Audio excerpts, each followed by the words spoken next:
What up? 大家好，我是锁头。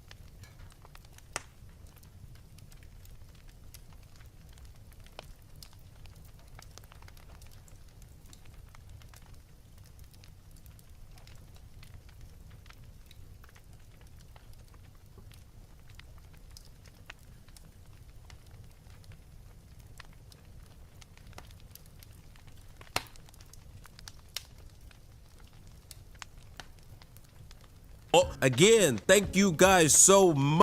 Shout out to all 800 of you who bought our English course. I know many of you guys come to our channel to learn English, but if you want to go deeper and learn how to sound authentic and remove the awkwardness around speaking English, then click the link down below. Just do it! So, our 奇怪 Doctor series had many of you split down the middle on whether or not the doctor was insane or just very logical but misunderstood. And some of you even implied that it was unfair to pit a lawyer against a doctor. Well, luckily, last night, Johnny Depp called a series of rebuttal witnesses, and one of them was able to set the record straight on Spiegel's testimony and regarding the Goldwater rule. But most importantly, this guy will reveal something that may expose Dr. Spiegel as a liar. Drama, my favorite. So today, it'll be 超怪 Doctor versus 奇怪 Doctor. And by the end, you can decide who's the mad one and who's the sane one. So previously, Dr. Spiegel testified regarding Johnny Depp's mental decline and what he thought was the cause. So during the video deposition, what was readily apparent was a gentleman who had a significant delay in processing speed.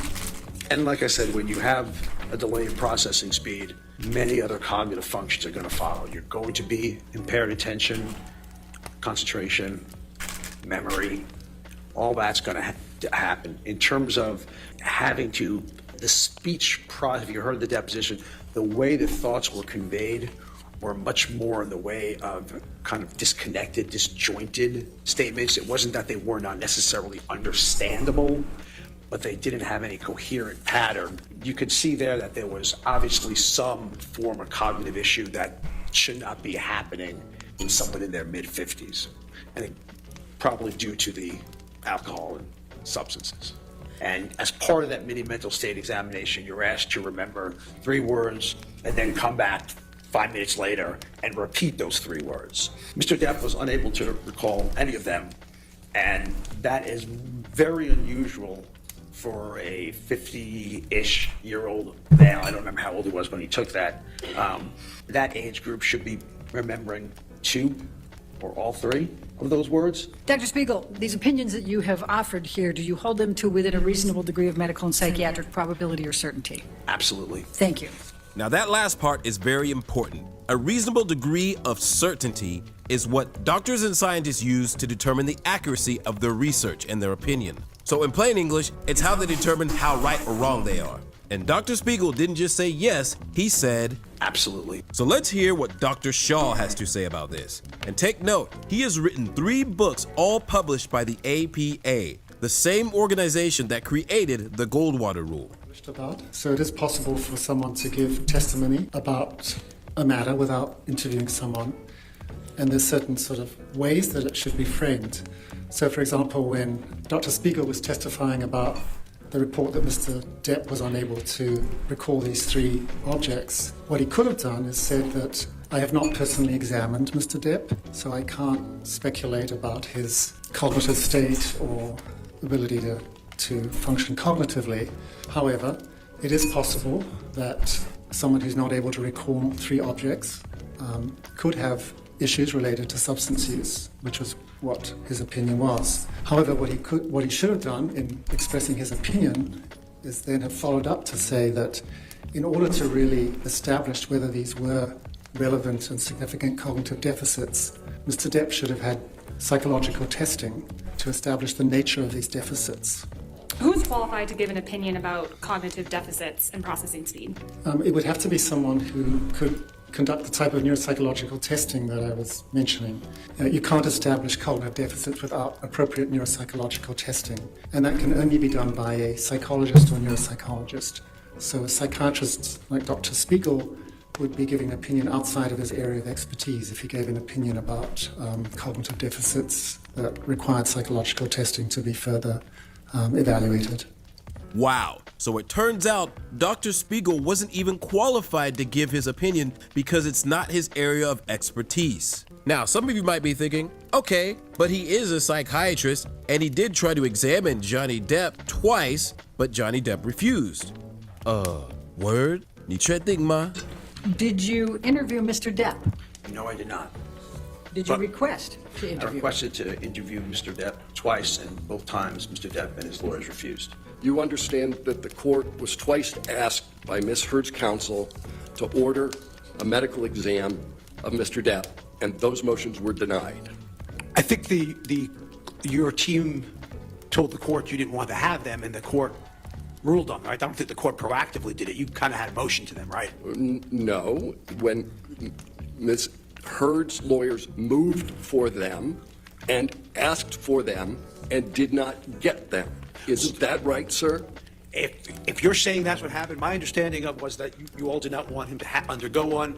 They petitioned for it. The court said no. Yes, that's what my understanding of it was. The court said no to ordering Mr. Depp to do the medical exam. Right, that's what I said. The court did not require it, right? Well, there you go. It wasn't Johnny who refused, it was the court itself that denied the request. So Dr. Spiegel did make an analysis of Johnny Depp, but what exactly did he use to do so? But court filings, psychological testing that was done on Ms. Heard by both Dr. Hughes and Dr. Curry, other physicians' medical records, other physician note, Dr. Kipper, counselors and therapists that both parties and psychiatrists that they went to, text messages, depositions, snippets of the UK trial, and I'm sure pictures of physical injuries, so I've seen a lot.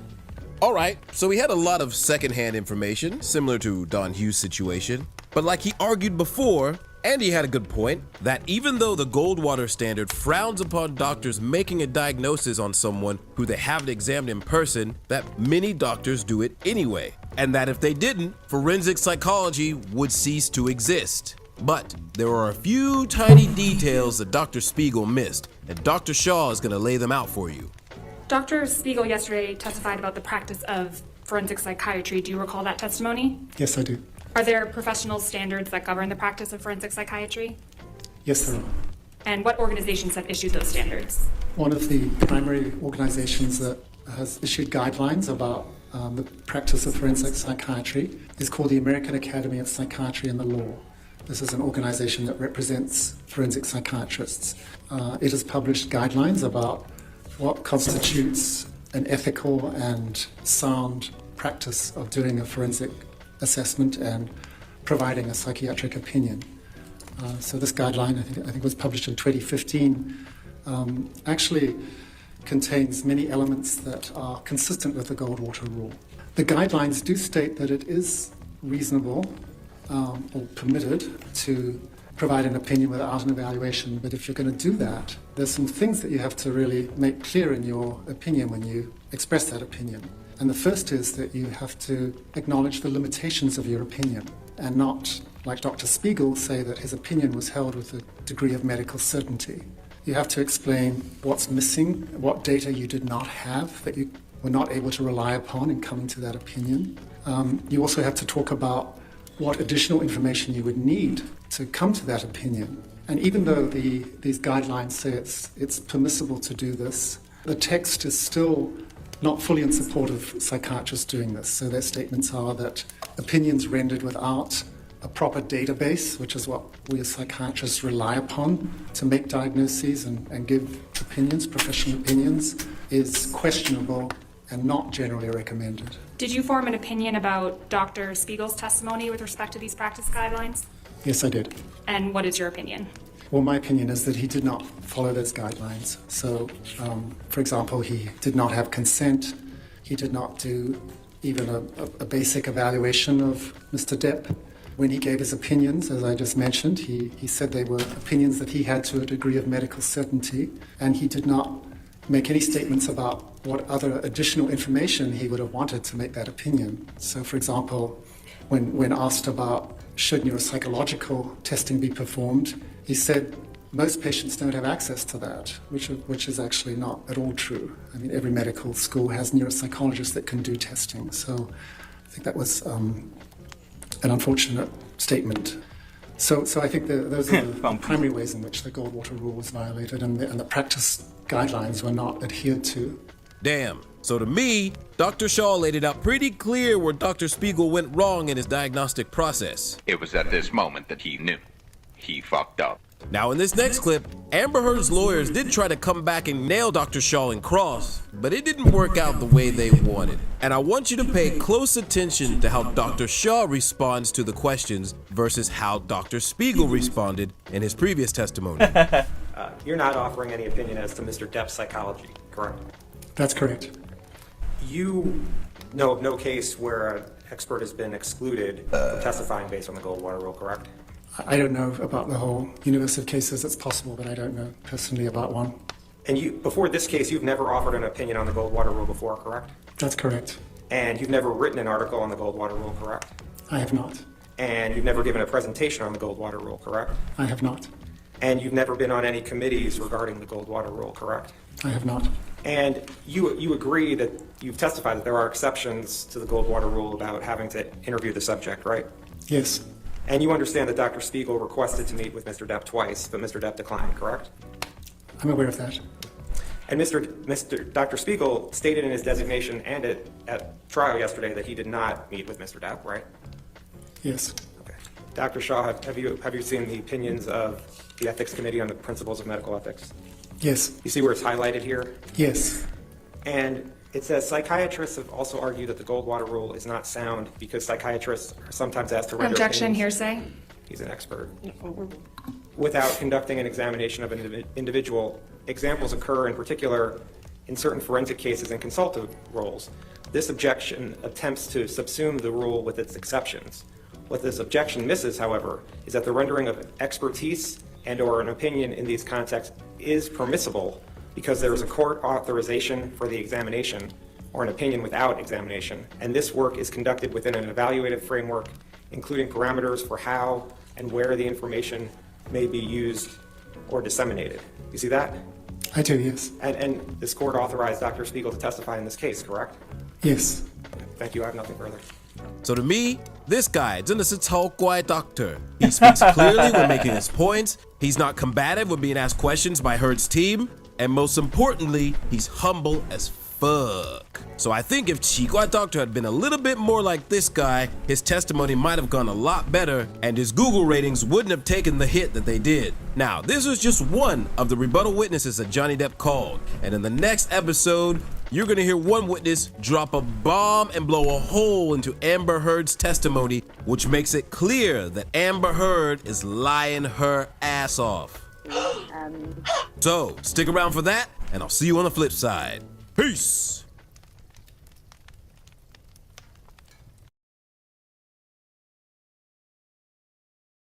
What up? Dageho, why she in the multiverse of Chill Deal. Once again, I want to thank you guys for all of your donations, your shares, your likes, your subscribes. You guys are helping us to become the fastest growing channel in Taiwan right now, son. Inconceivable! And trust me, we got something special cooking to round off the end of this series whenever the trial is over. So, even though in the previous episode, Doctor Strange got his ass whipped, in this one, he still continues to put up a fight. But unfortunately, Johnny Depp's lawyer is on a roll. Knocking his face in the dirt was not enough. In this episode, he's gonna rub his face all in it and send him crying home to his mama.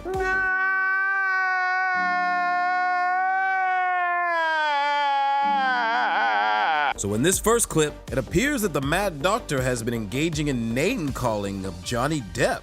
During your deposition, What were the circumstances under which you decided to call Mr. Depp an idiot?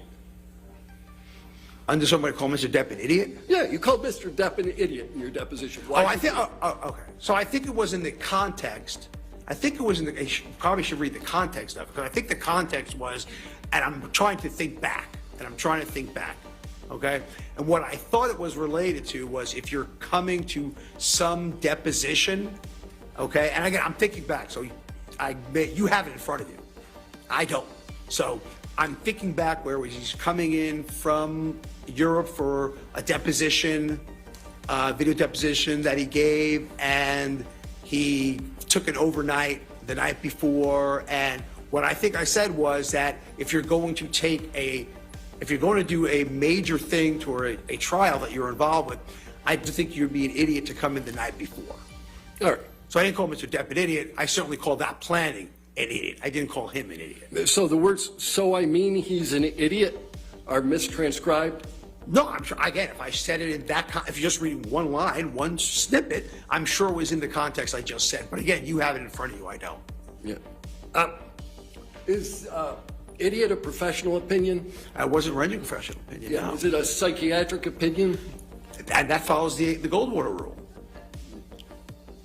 How does it follow the... Well, you just said that I'm not rendering a professional opinion. I just said idiot. That's not a... No, so idiot is not a professional opinion? Mm-hmm. Is it your practice to describe people as idiots?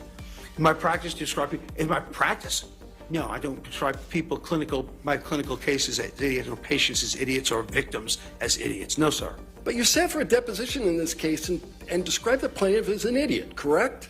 You gave me 9 hours of deposition, and if I said the word idiot, it was an idiot in planning. It wasn't making him an idiot. I don't know Mr. Depp's IQ. I don't know his overall functioning. So therefore, if I said it, it was an idiot in planning, which is what I meant to come across as.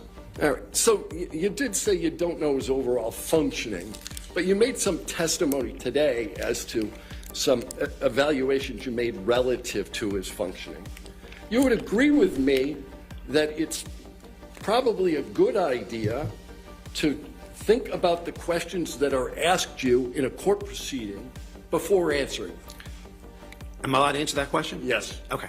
So what I said by functioning, I believe that his agent reported how late he was showing up to every movie while the cast is waiting for him. I believe that would be an impairment. If I showed up late for that, I would not be here right now, would not have a job. Okay? I believe the thing was in terms of balking out of treatment for substance rehab that his doctor is prescribing for him. So if you're asking me if that's an impairment of functioning, I would say I'm very much substantiated in that.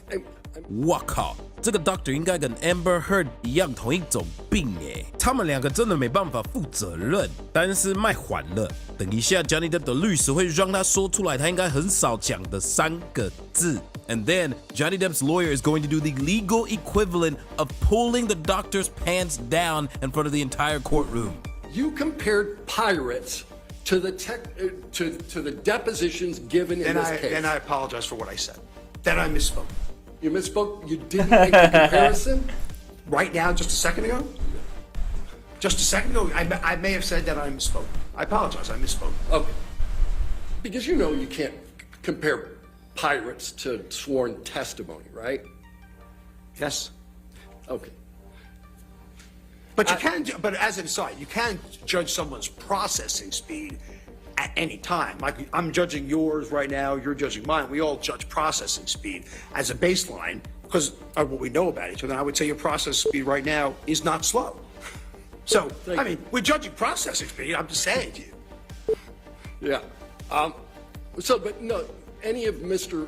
Depp's other portrayals in movies, did that affect your analysis of processing speed? Only I've seen him interact on interviews, and that was it. Right. When he wasn't in movies. Right. But Willy Wonka doesn't matter to you? You see him in that movie, Charlie and the Chocolate Factory? Did you look at that one when you were comparing his processing speed?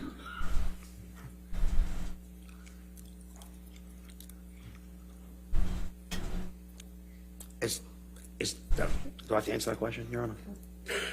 You have to answer questions. Yes, sir. No, you'll be happy to know I didn't see Willy Wonka and I didn't see 21 Jump Street when it happened or whatever it was about. No, I did not. Oh my God, with all his degrees and associations and fellowships, this guy doesn't seem to know jack shit about anything. And he's about to make it worse for himself because Depp's lawyer is about to pull out a receipt that not only makes the mad doctor look ignorant, but also reveal him to be possibly the most incompetent doctor we've ever seen on YouTube. You talked about the fact that Mr. Depp indicates that from time to time he uses an earpiece. I read that, yes. Did you read the testimony of Mr. Wyatt, who told you what was being pumped into that earpiece? Yeah, I mean, if I remember right, I mean, I think it was lines, right? No, it was music. It was music, not his line? Yeah. Okay. So if Mr. Depp was listening to music rather than being fed his lines, does that change your opinion as to his cognitive function? If he was never fed his lines through the earpiece, which I know he was, but read he was, and that may have been that example, Mr. Wyatt may have said that it was music. I guess the question is, were you having the music during the actual talking of your lines? Is that what you're saying to me? Well, you know, if you can do two things at once, that's a pretty high cognitive function, isn't it, sir? You know, it's a very good point, actually. Divided attention is something humans have a lot of trouble in. So, for instance, we have trouble driving and putting on using our cell phones and direct. So, divided attention, humans actually are not very good at. I'll put that out there. But Mr. In general, not just Mr. Depp. In general. But Mr. Depp is pretty good at acting. You acknowledge that early on. Absolutely, well, better than me. So I know that. Because you don't act. In fact, you don't know about acting. You're right. I have no idea about acting. And you don't know how prevalent the use of earpieces are in acting. Again, I know nothing about acting. Irrespective of the fact you know nothing about acting, you've testified that Mr. Depp's use of an earpiece is somehow a cognitive deficit? So if I was giving a lecture and I was fed my lines, I would think there's a cognitive deficit. So and maybe I'm wrong. Like I said, maybe I could be wrong. Maybe Hollywood stars get lines fed to them through earpieces all the time, and I don't know. That could be said. It sounded to me to be unusual if you're doing a movie and you don't know the lines. But like you said, I'm just judging what I do with lectures, and that would never happen. If you gave lectures, you wouldn't use an earpiece, but you're not going to tell anybody how to act. I'm sorry, what was the question? I said if you gave lectures, you wouldn't use an earpiece, but you're not telling anybody how to act. Right, I would not use an earpiece during lectures. Right. But I don't know what the standard for standard as Hollywood is for that. I have no idea. Your testimony about the use of an earpiece, as maybe you were wrong, you're comfortable with the fact that you may have made a mistake there? No, because I think in the basis of what I've read about it, I'm comfortable that I don't believe that actors are routinely given their entire script through earpieces. I find that hard to believe. Yeah, but not one whit of evidence that this ever happened here. I guess what I said. I just said I find it hard to believe. I didn't say it. I said I find it hard to believe. That's all I said. Yeah, but what you found hard to believe, sir, was that every line of the script was pumped through an earpiece. Where did you ever get the idea that occurred? That's what I read in the court review, the court evidence. That's where I got it from. Right. And you know whether Marlon Brando used an earpiece? Isn't he dead? Yeah. So the answer is no. He does not use one now. Oh no, I used the past tense, sir. Oh, I'm sorry. I know nothing. I will concede to you. I know nothing about acting. I will concede to you 100%. If that is the standard and people are done that's acting, then I apologize and that was wrong on my part. If that's the standard, I'm wrong. I don't know. Let's go with that. No further questions. All right. Congratulations, 奇怪 Doctor, because on 好机车频道, you have now been upgraded to 奇怪北兰博士. You are so dumb. You are really dumb. For real though, my man's got issues. He might need to talk to somebody. Alright, so that's the end of day 1 for the final showdown. Day 2 is streaming live as we speak, and you can be sure we'll be back tomorrow with more madness, more drama, and more blood. So remember to like, comment, subscribe, and I'll see you on the flip side. Peace!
目標レース分析完了。さあ始めるわよ。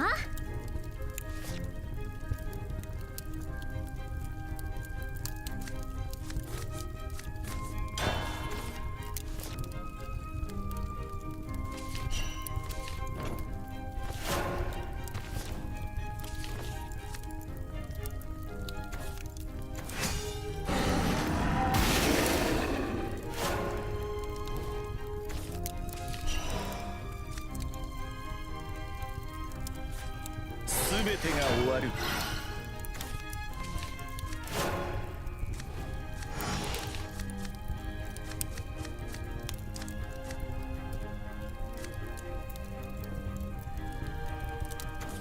共に現世に打ちましょう。目覚めましょう。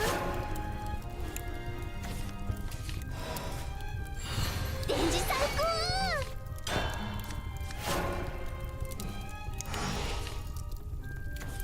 ご入り用ならエスカマリ。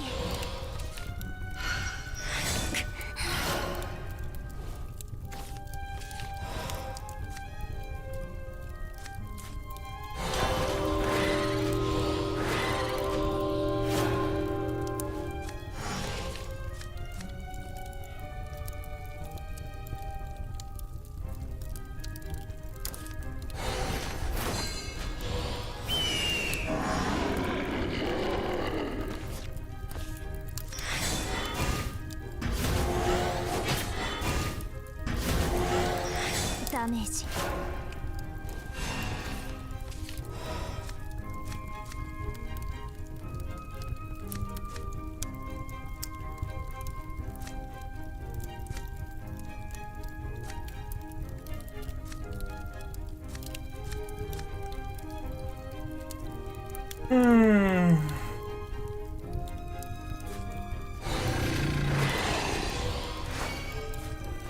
真実も嘘も必ず勝利。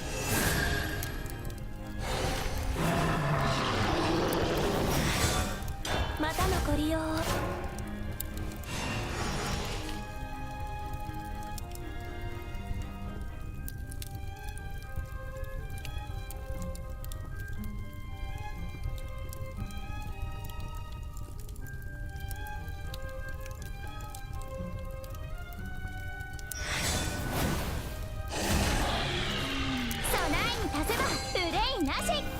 勝利への一撃。こんなこともあろうかと。ダメージ。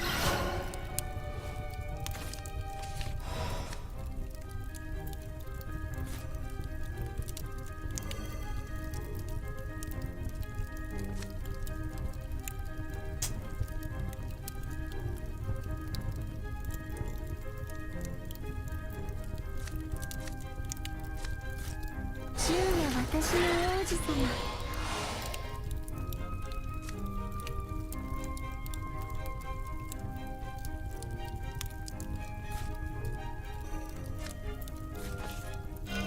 真実のキル。走行機能向上。弾丸の速さで駆けつけて。偽りで立つ。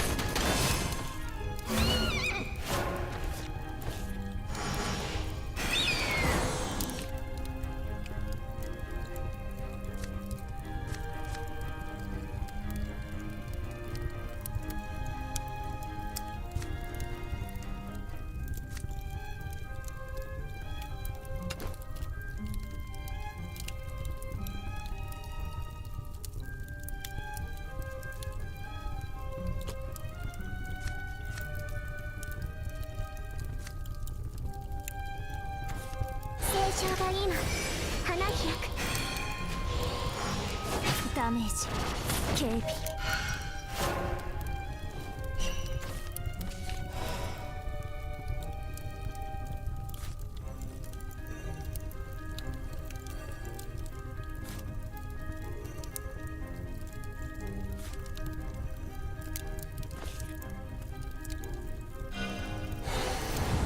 予想以上。アイデアは息抜きから。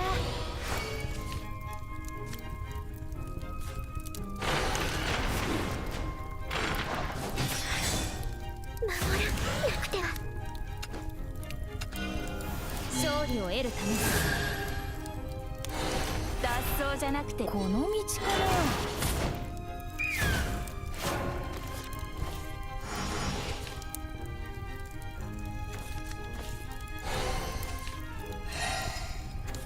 過ちの分だけ救うのです。看罪犯来了。総動部フェニックス。光よ、我に力を。光よ。で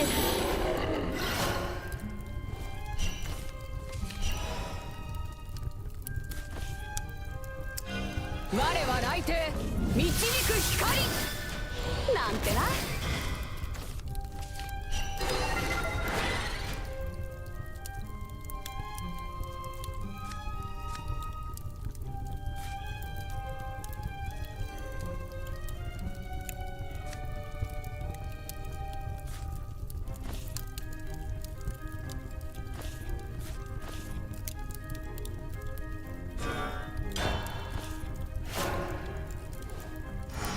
ダメージ。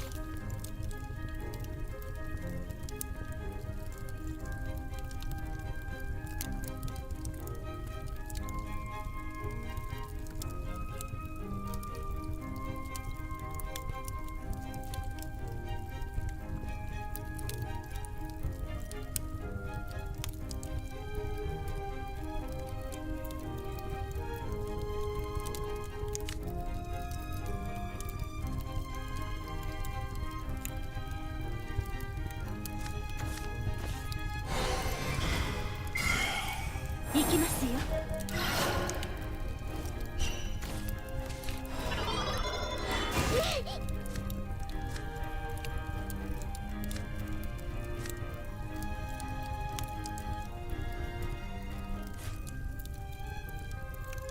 銀の盾、不当不屈の水金。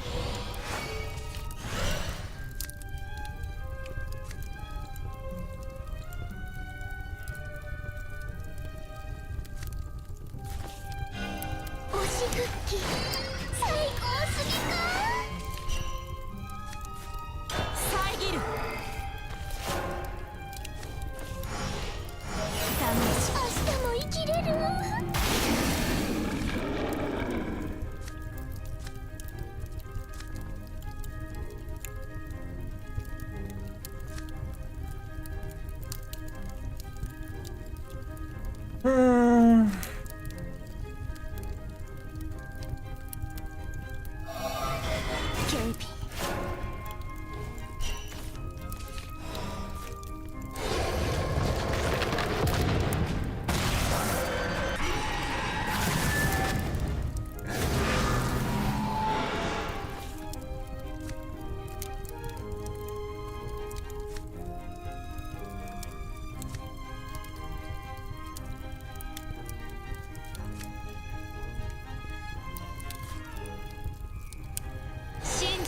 嘘も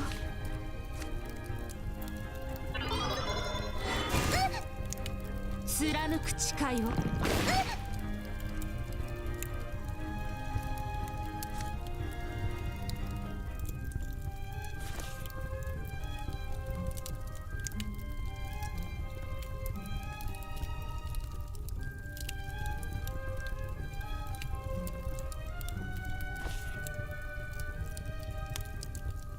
好难打。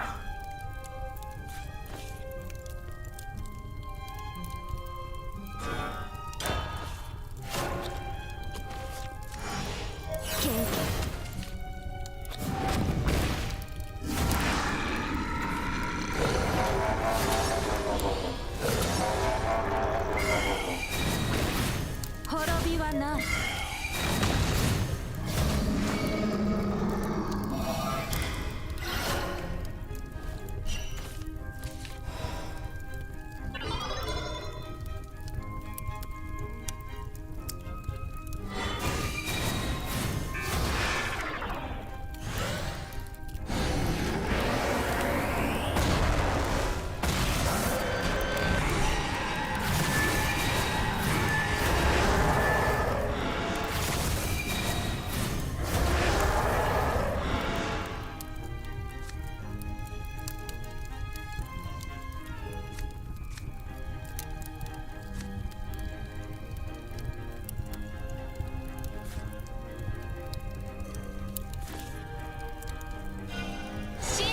切る。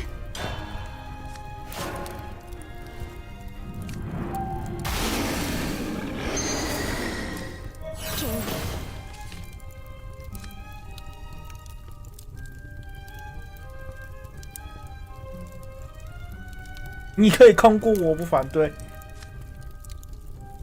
可以空过不反对。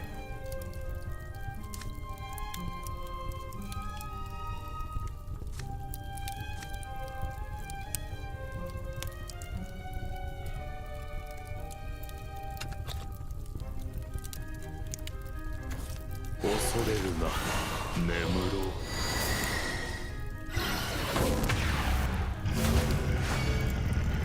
輝きを。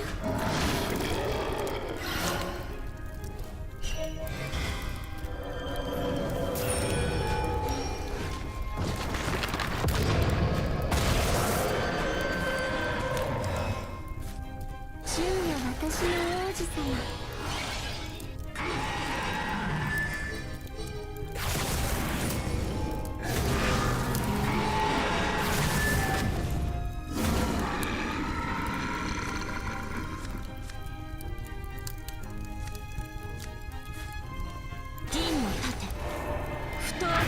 水だね。遮る。またあなたと。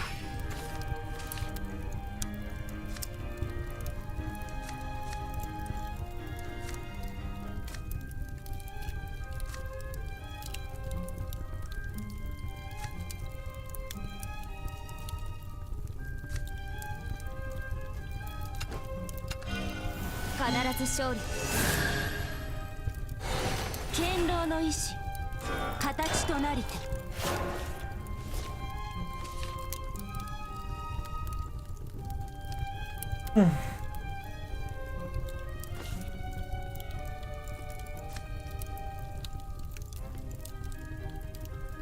85、16、89、22。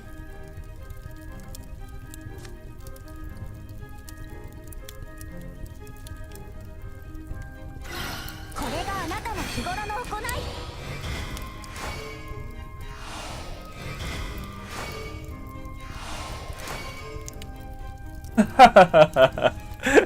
在自杀是不是啊？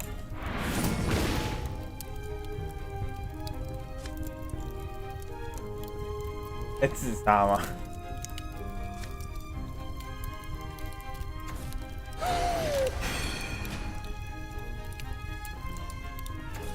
皿に乗るのは灰だけだ。調整しないと。行きますよ。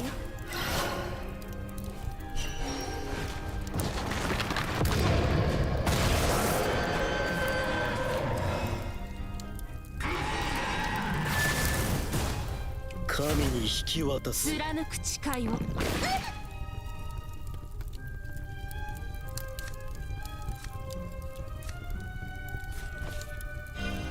しクッキー最高すぎか。銀の盾、不当不屈の水がね。遮る。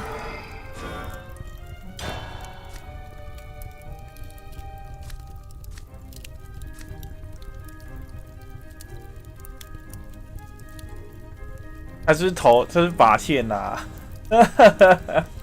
永久之盾干死他，永久之盾一直跳，一直跳，一直跳，跳不完。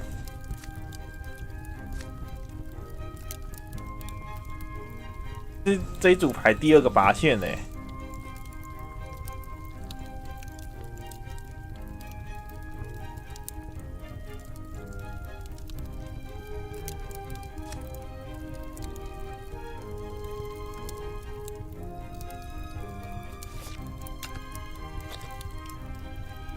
他的算盘应该是先把大小。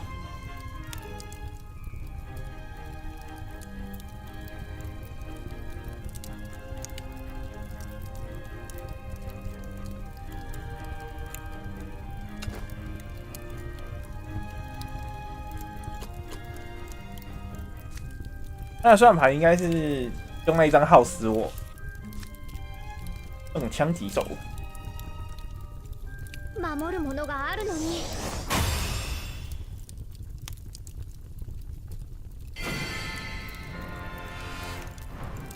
コンプリート。要是有岳父就更棒了。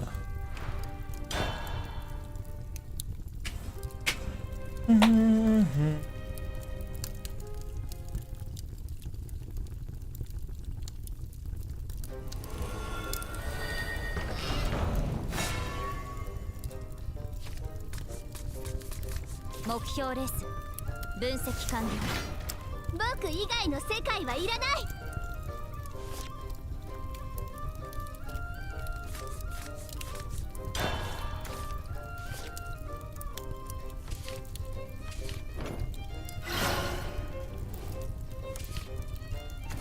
思い出のパーツにどうぞ。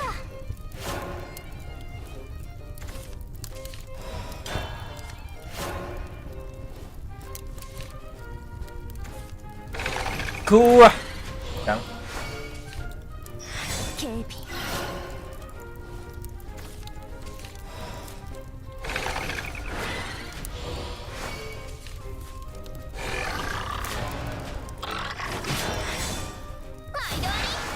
毎度あり。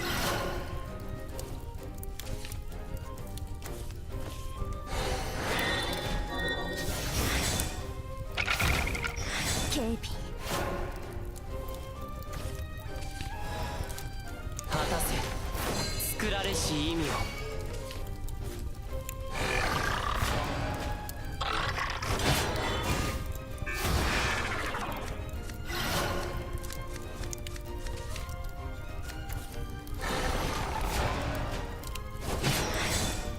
残酷だよ。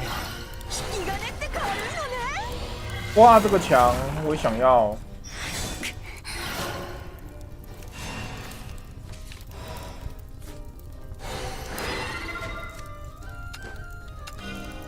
必ず勝利。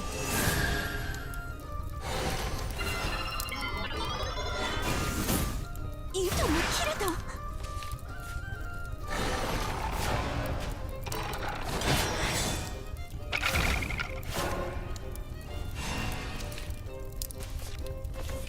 我らの本領は集団戦にあり。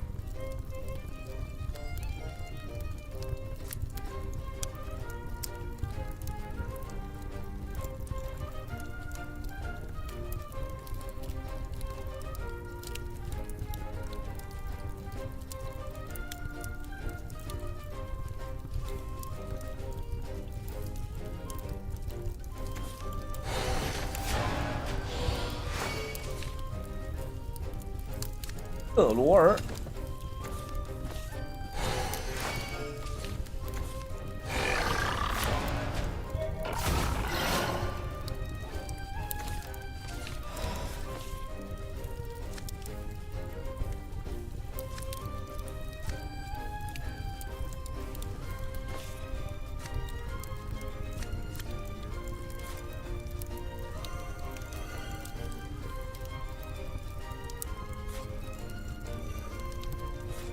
推しなき世界どう耐える。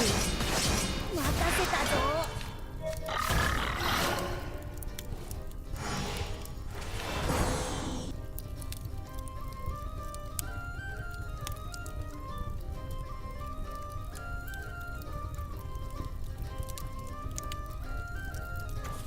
人形は便利でいいな。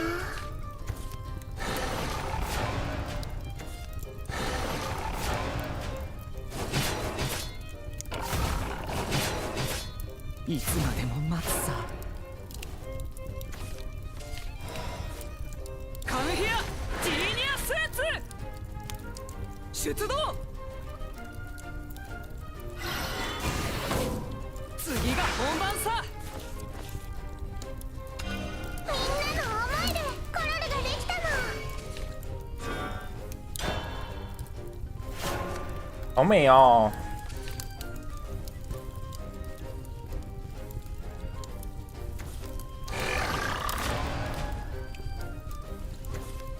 育み壊す破滅の第二楽章。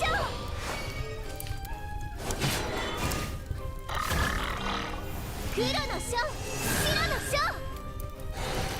はいらない。壊し尽く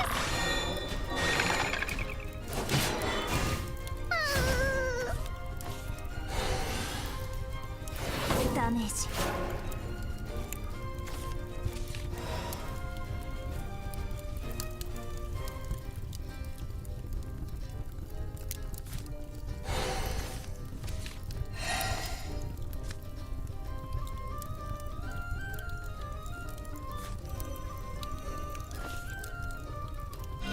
我は来帝導く光なんてな。走行機能向人も神も魔もまとめて救う。カムヒアジーニアスーツ出動ソーラ。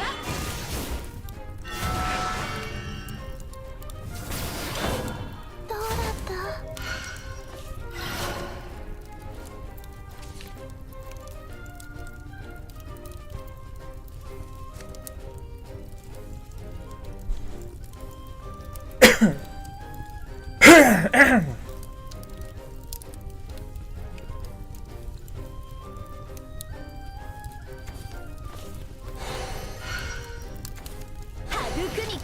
他小怎么还有？好强！破滅しちゃえ。我慢はいらない。壊し尽くす。人形は便利でいいな。啊，那好像也没差，反正他送掉了。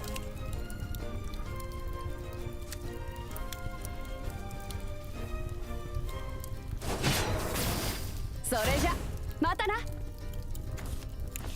衝動。どうだった？警備。僕を求めて。僕に壊れて。警備。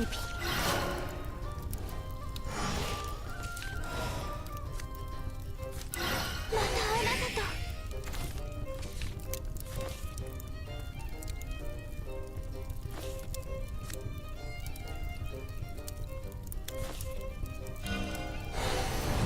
試練が進むよ。この盤面純白に染めます。突撃します。隊長任せてください。有点糟。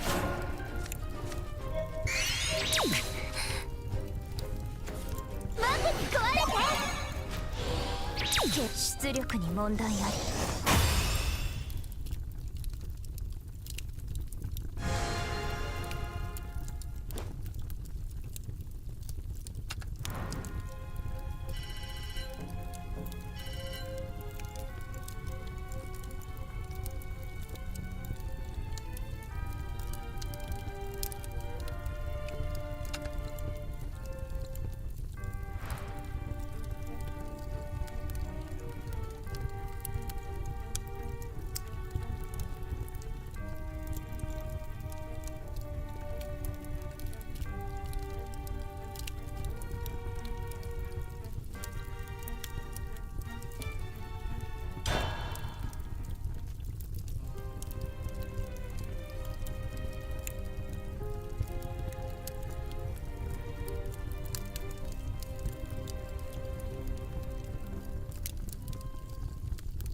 目標レース分析完了。汝らに安寧を与えん。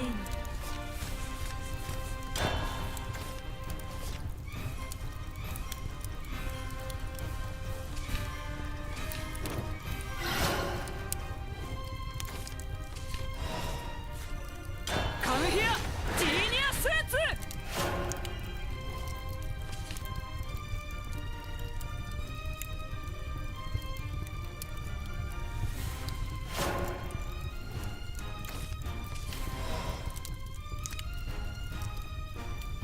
出動。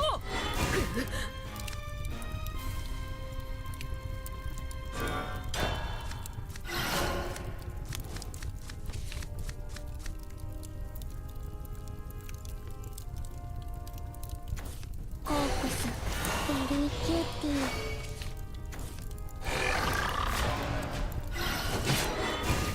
次が本番さ。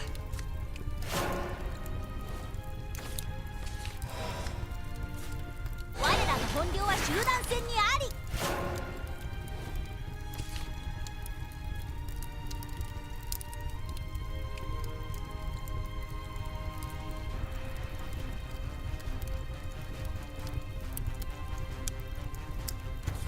ガラス瓶に血を満たし、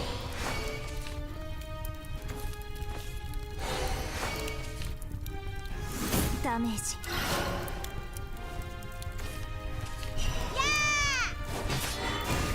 これも学びね。パース。おお、電磁最高。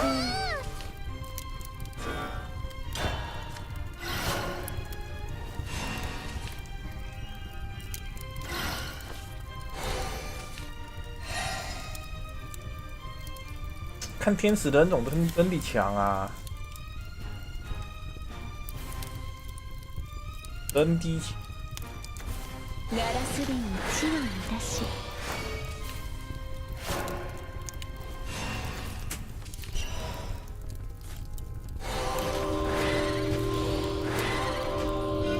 推しクッキー最高すぎか。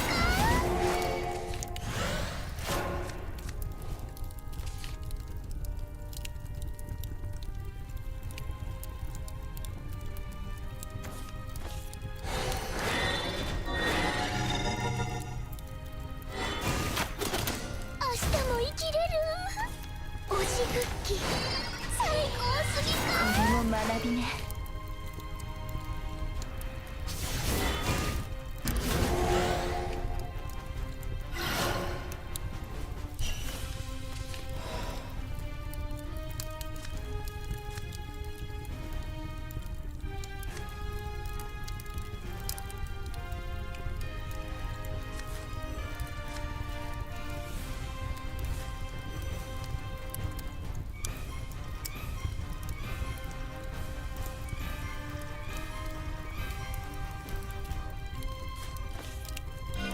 我は来帝導く光なんてな。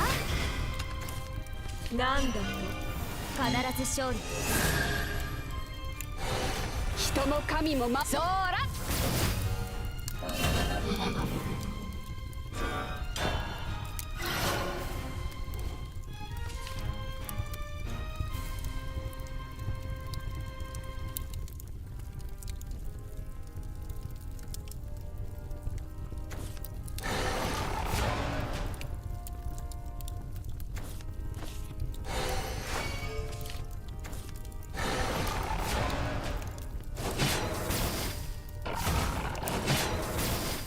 それじゃまたな。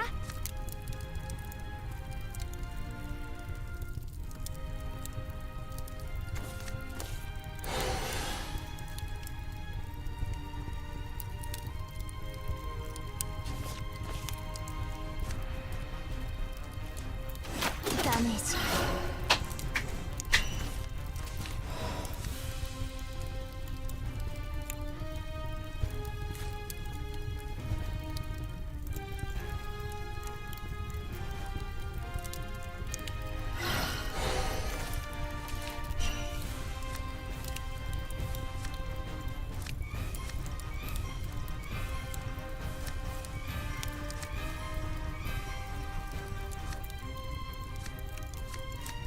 なんだと。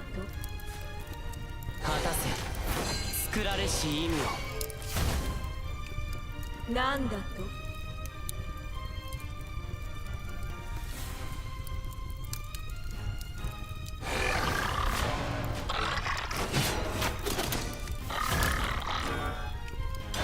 干答错了。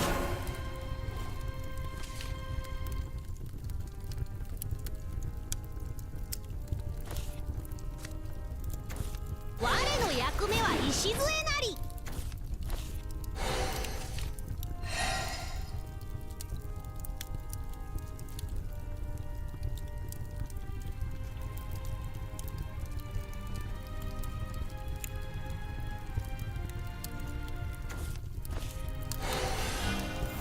始めよう。ひたすら進むのだ。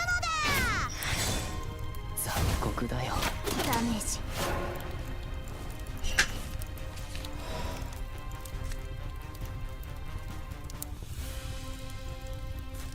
星の吸収辛くとも。タンク、我らの本領は集団戦にあり。啊，忘记他了。ダメージ。ダメージ。ダメージ。出力に問題あり。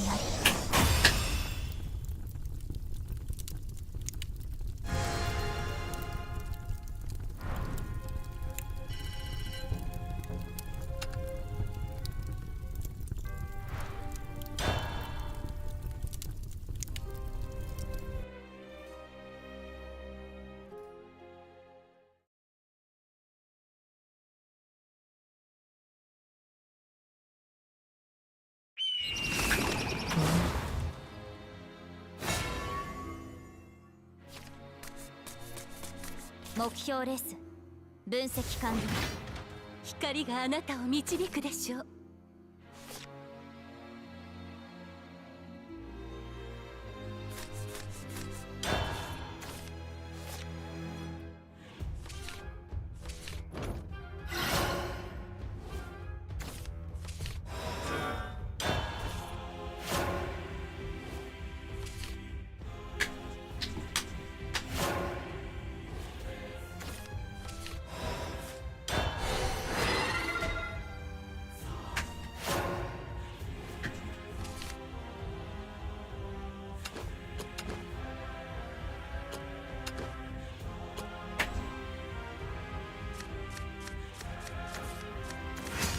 神を見るな。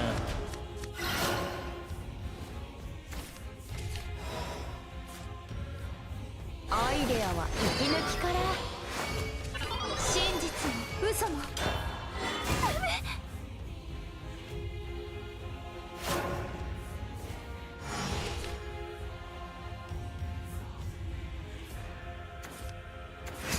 憂いなし。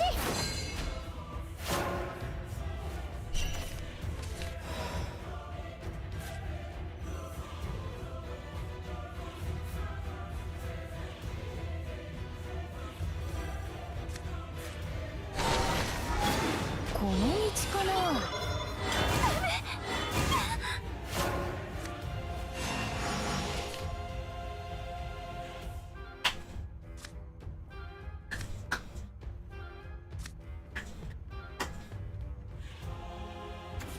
私は天空の主。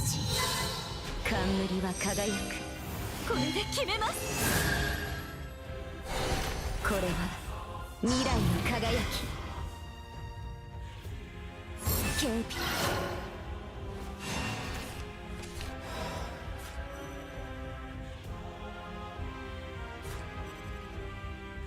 この道かな。早速試そう。真実が明日は続く。みんなの思いでコラルができたの。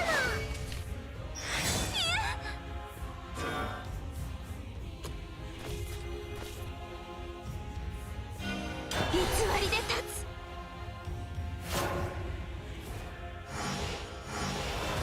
私の見業をご覧あれ。憂いなし。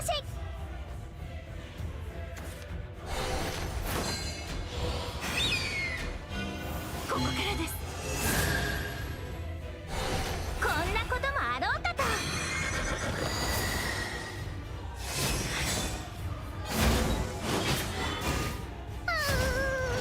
警備。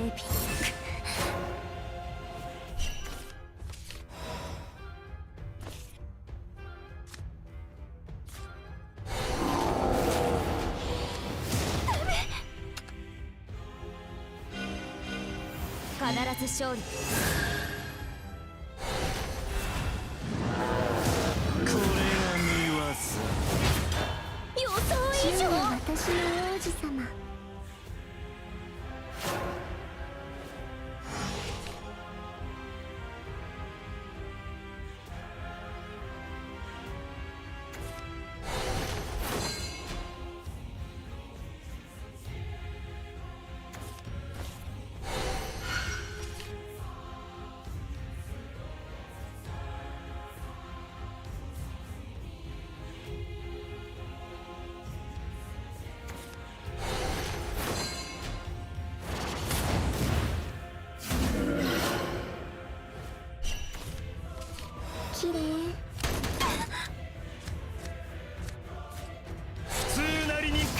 早く死と攻めるか。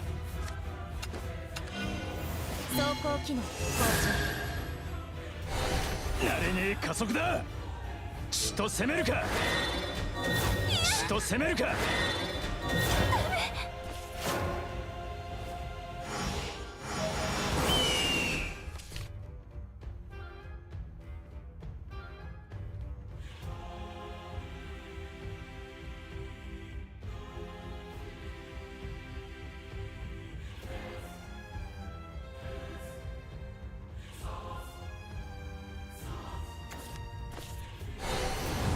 はい、お疲れ。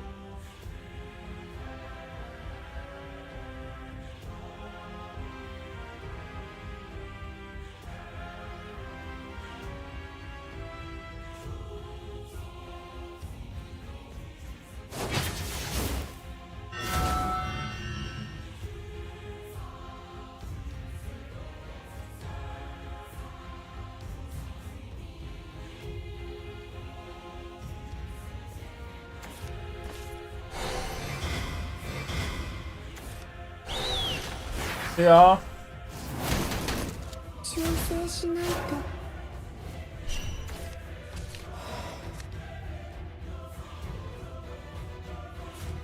この場面純白に染めます。突撃します。隊長、任せてください。真実も嘘も偽りで立つ。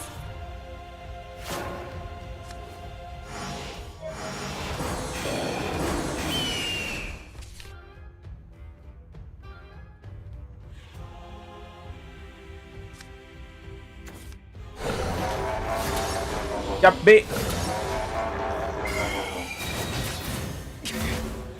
ダメージ。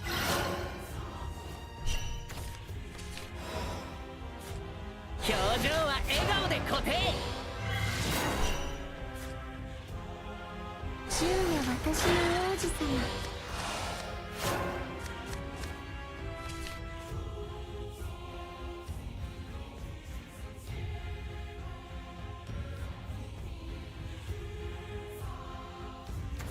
恐れるな、眠ろう。終わりにしましょう。やっべ。笑顔は人気のバツだ。ダメージ警備。眠ろうか。修正しないと。またあなたと。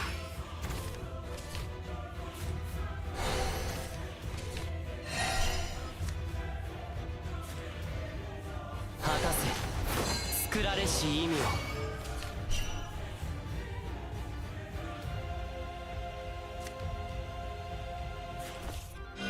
真実の壊れちゃった。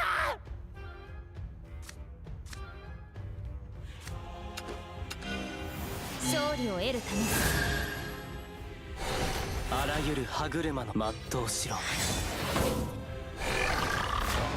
手伝うよ。手伝うよ。眠りに僕が壊れる。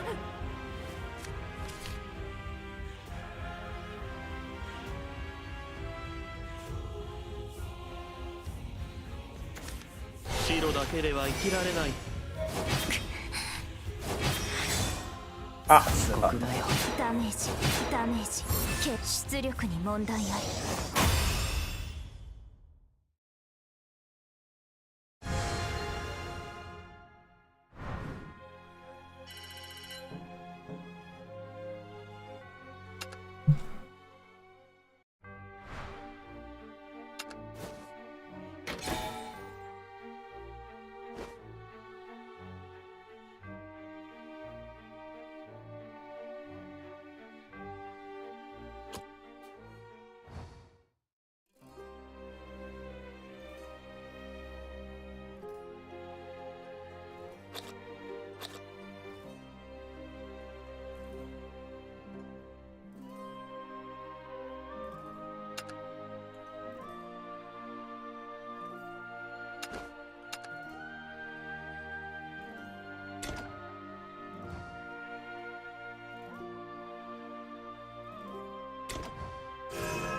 精進してまいりましょう。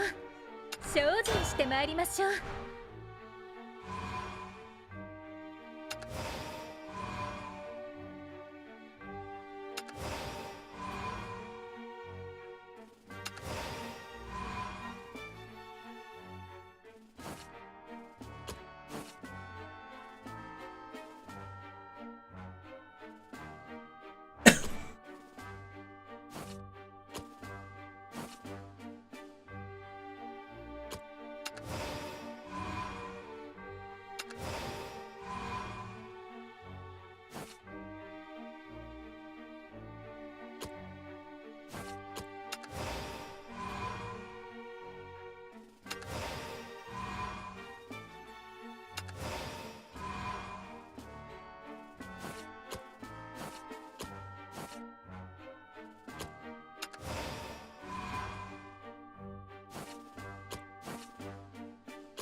盾の栄誉へ向けていざ。手加減なしよ。本気で行くわ。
这很白烂欸，这张真的很白烂，真白烂到极点。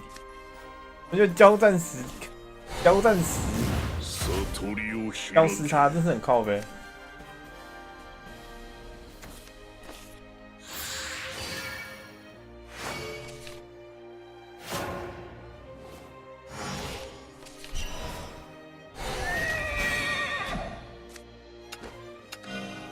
行きますわよ。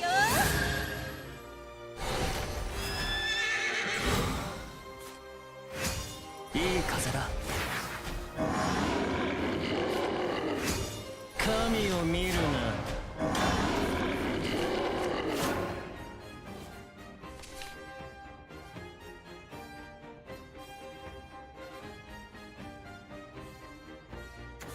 命のうちには螺旋が2つ。これで決めるわ。君は誰より未知。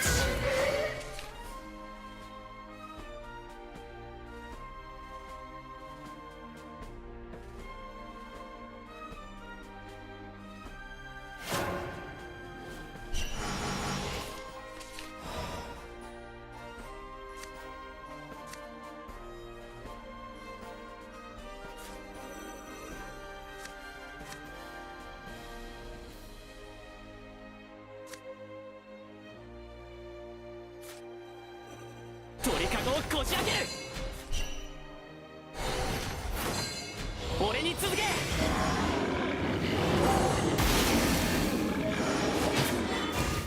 あとは頼むぜ。不要哭啊！我按的那个地。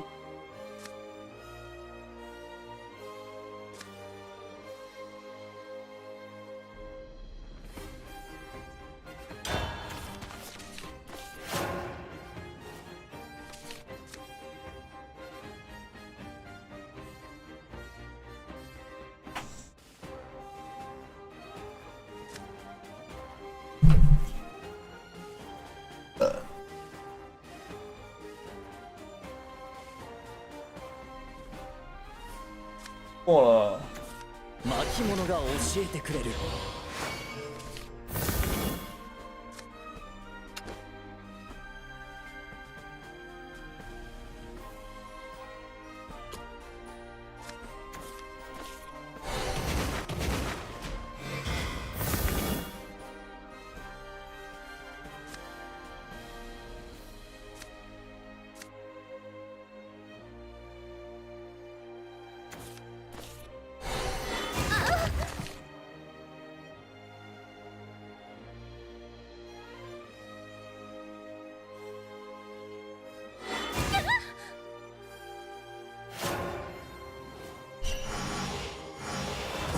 私の見業をご覧あれ。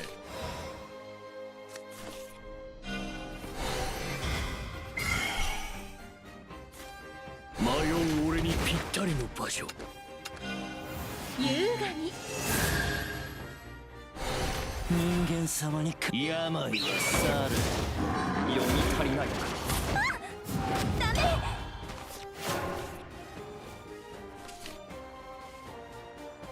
火炉就暴动。呀，ダセーな。打谁呢？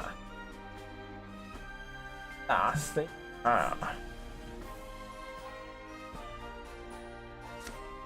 幻风艺人。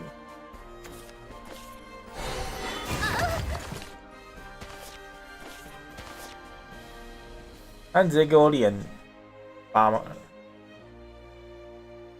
他如果能蛮强。ダセーな。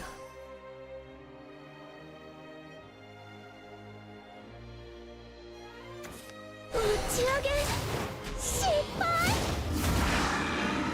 覚悟はいいかしら。また逃げて。あっちだったか。装备兄弟，很壮强。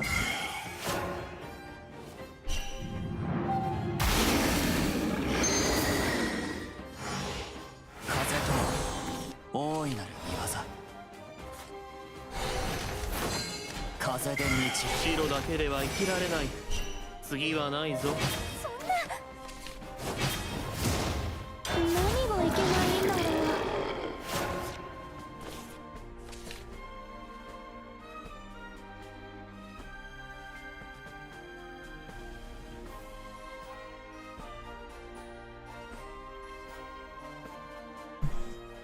他是想靠那个翻盘啊，兄弟。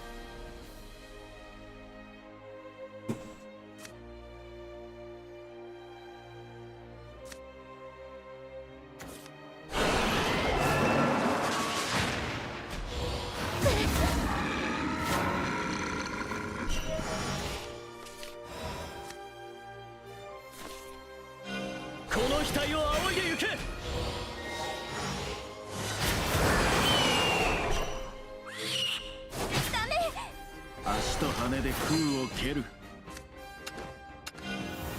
很想靠奇美拉翻盘，兄弟。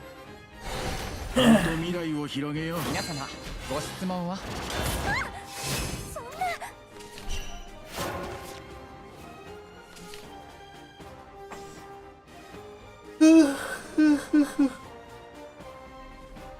我就睡一天呢，台东下一点雨，真的是。諦めるなら今よ。闇は消えた。私の負けね。うん。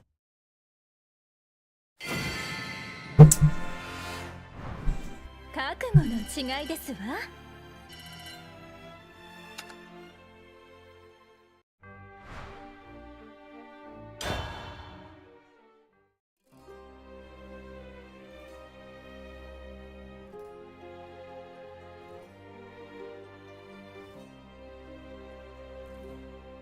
272829。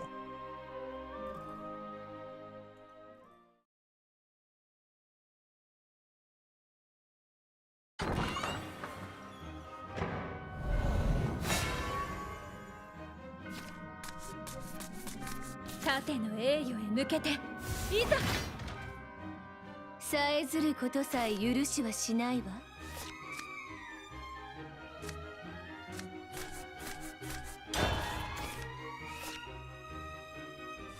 孔叔，看他孔叔，这孔叔怎么那么帅？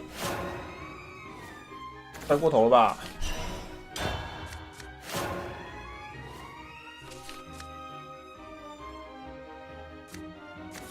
負けんよりも切れるわよ。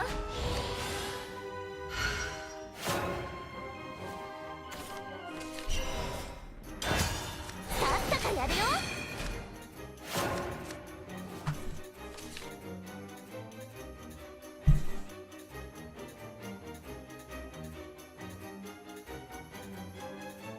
哎呦，这个腿好棒哦，这个，蛮喜欢这样。宝はふさわしき場所へ。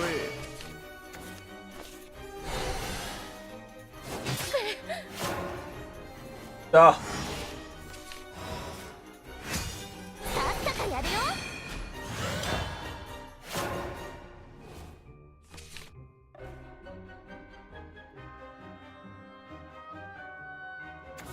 命こそお宝ゲッコ。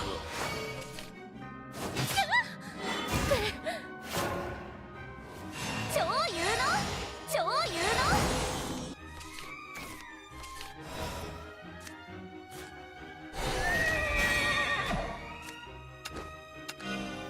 行きますわよ。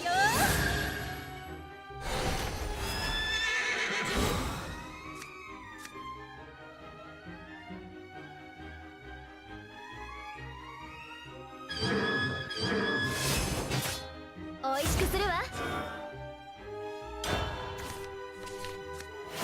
哦，这张来的不错，刚很棒。啊，多扑一点吧，兄弟。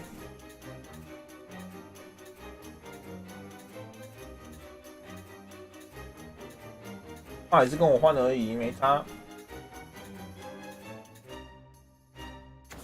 魚に芸をいかがでしょう。这张。おかわりでも。哭啊！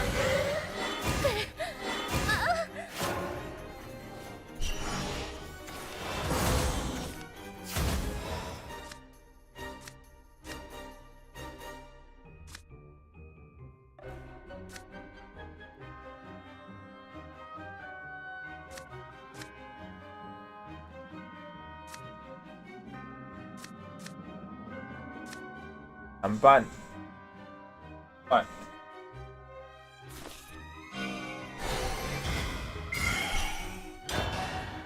腕鈍ったゲッコ。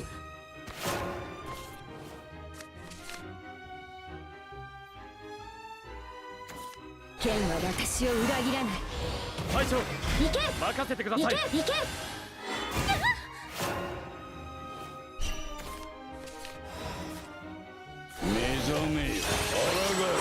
就是这个。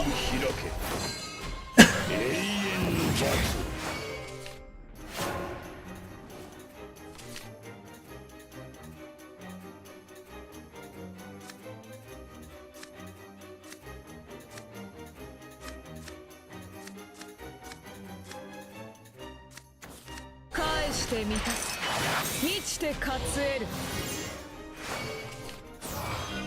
愚かだな。満ちた恐怖で勝えなさい。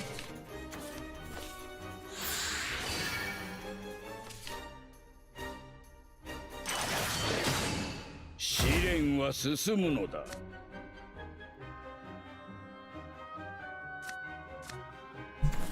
今はドクロが紋章よ。行くぞカッサラ。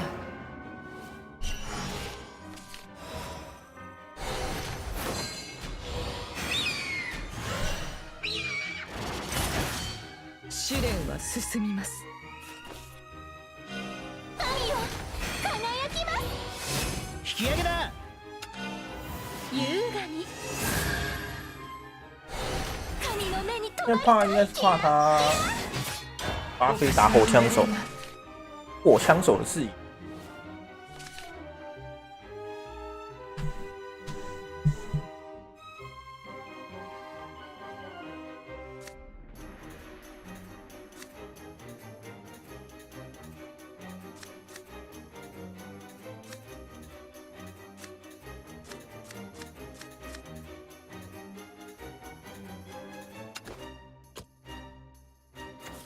騒乱の傷を癒すんだ。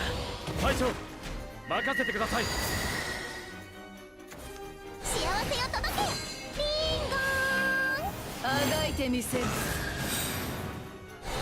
幸せの鐘の音ダブル。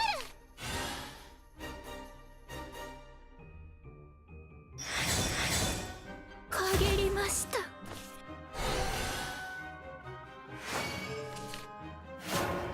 哦，有点强哎，这刀。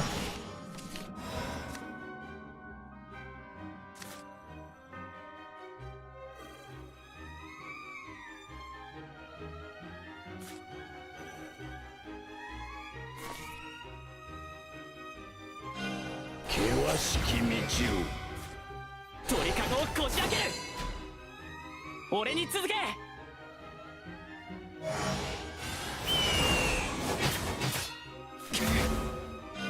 この額を仰いでゆけ。大河のために。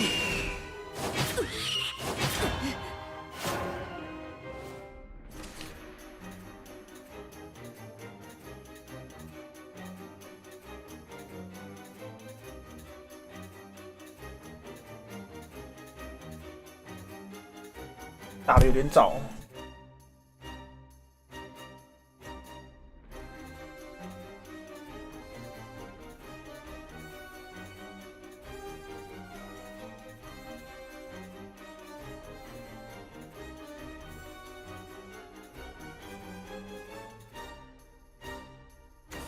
返してみた。満ちて勝える。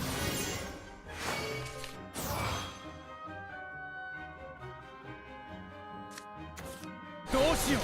行くぞ隊長任せてください。おののけ震えろ。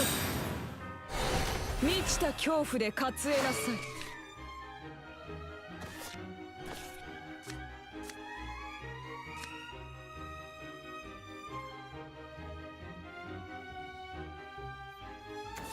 志が磨いた剣。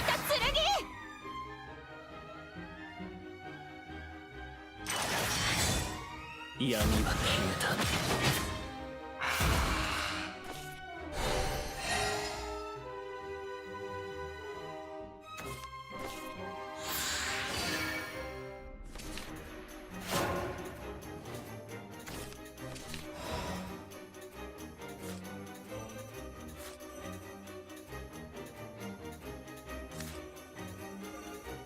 白の大地を守るの。強くなれてる。行く道も楽しもうぜ。目白の誇り。白はまださようなら。試練は進みます。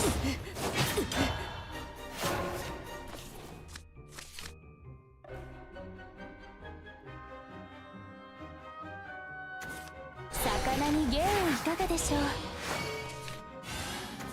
魚に芸をいかがでしょう。おかわりでもおかわりでもおかわりでもおかわりでもやだよおかわりでもおかわりでも哦，有点强。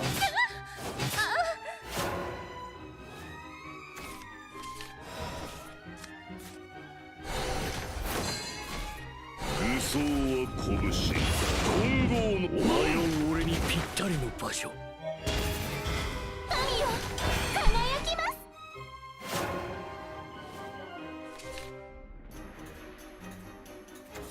ガランド見えてみよ愚かだなうあいつらが埋めてくれたんだあっちだったか自らの力入にりました自らの力に悔しいですわ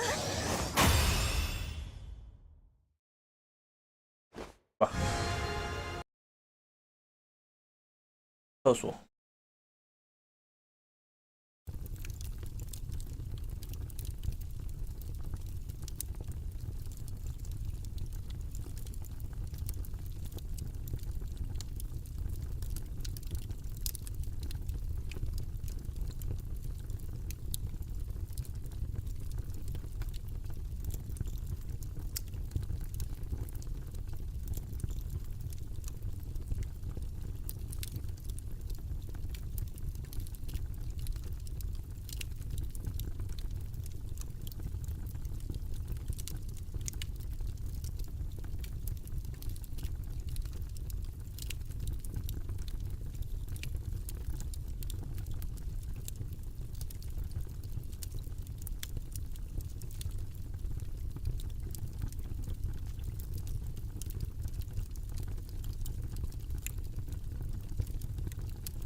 好的，各位亲爱的小伙伴，大家好。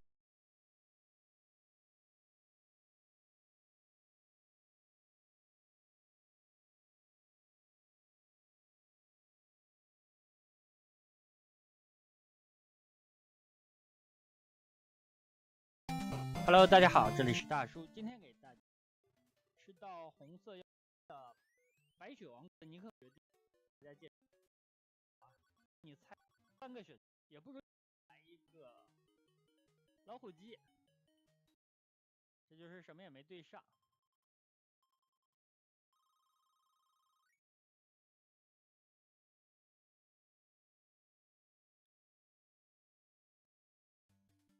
第11关了。可以认为现在就是第2大关，游戏一共就是5个大关。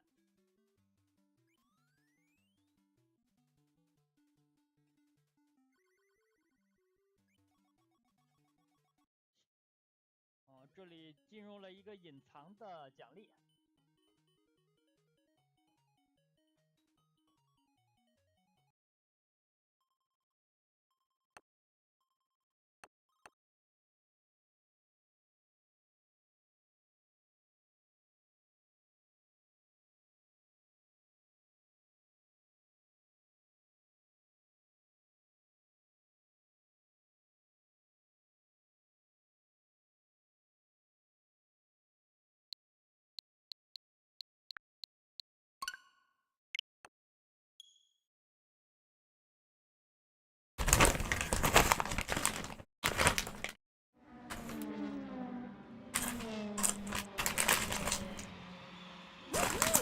Here we go.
然后我一撞到他就没有。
他小啊。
我操！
you